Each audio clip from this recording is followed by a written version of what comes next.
Well, hello again.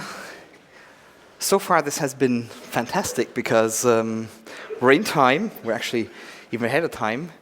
We had no sales pitches and the keynotes hit the spot. So let's try and keep that on. Normally I give techie talks. I like to talk about engineering, but I was told we have an enterprise audience today, so I'm not allowed to talk about technology. So let me give you something provocative. How to do. Here we go. Herrick's just said that. Enterprise IT, the way it is done is crumbling. The walls you've built to protect yourselves are fading away. And I'm going to tell you what you have to do in order not to end up like one of those dinosaurs and disappear. But first, probably you think I'm just doing the marketing talk, right? I have to tell you something about what's happening so you come to these events and so on.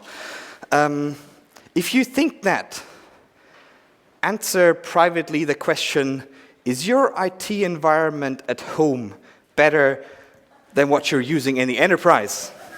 And especially if you're working for an IT company, I hear this question every day. I can do this at home, why can't I do it here?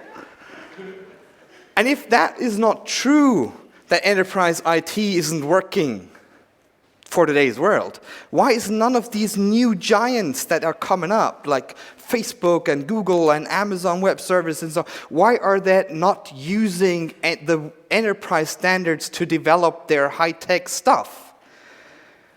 And why are the old giants, the ones that really, have already made it, right? IBM and Microsoft and so on. Why are these people struggling to leave the enterprise space, and they go through a painful process of reinventing themselves and actually make it? So if it's not true what I've just said, why is all that happening? In fact, there are not so many companies, big companies, that survive very long. There are only 40 companies that have a revenue larger than $1 billion and are older than 100 years. That's not much, depending on how many companies you have that have more than $1 billion revenue, right? And it's essentially this. It's like the world economy. Some companies are so busy with their processes and being who they are and not innovating and so on, they're just too big to swim. And the funny thing is, this is all about change. And enterprise should be about change. And we're trying to not do change. Why?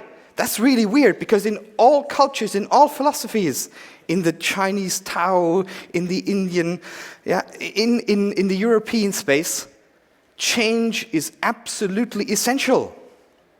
It's everywhere. Everything is changing all the time.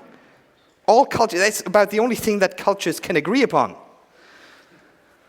Right? It's the only thing we haven't fought wars about. So if we now can agree that enterprise IT is kind of disappearing, and I want to tell you what's killing that and what you can do to prevent it. The problem with enterprise is that enterprise is about execution. And execution means do one thing, exactly one thing, and do it very perfect. And make it better. And while you're doing that, forget about everything else. This is why you have startups. They're all about innovation. They say, what can I do today? Right? And you have to do both. If you're not doing both, you're kind of buggered. And in the enterprise, the biggest danger is this, right? If you do a project and it doesn't work, and you get fired for it, if you fail, you're fucked.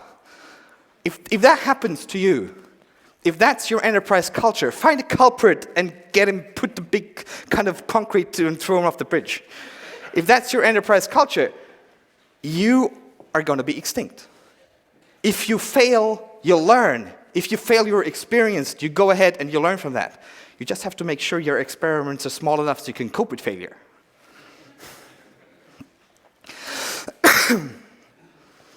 And another thing is, especially for enterprise IDs, stop doing bad stuff.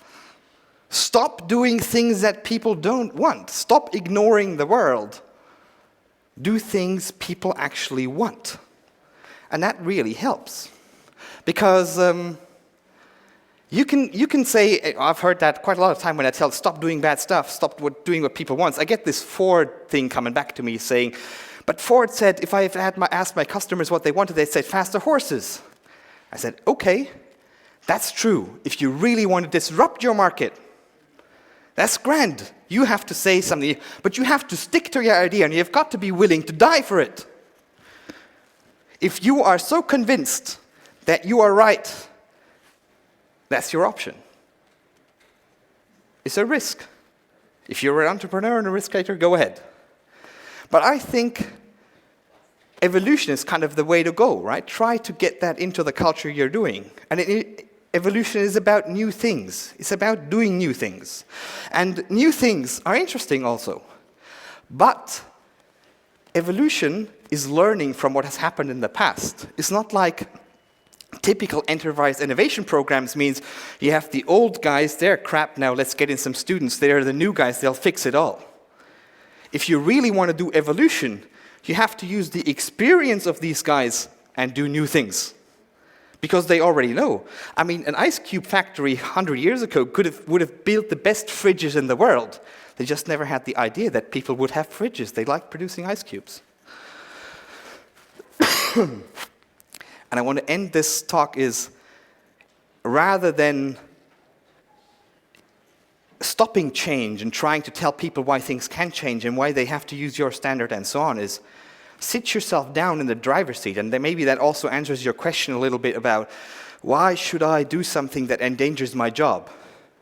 Because the only guy I'm not going to ask Herrick to replace by somebody who's working in India for 50% still, is the one that makes himself redundant. That guy I would never, ever fire because he's driving change. He's making sure that I have something to sell tomorrow. Thank you very much.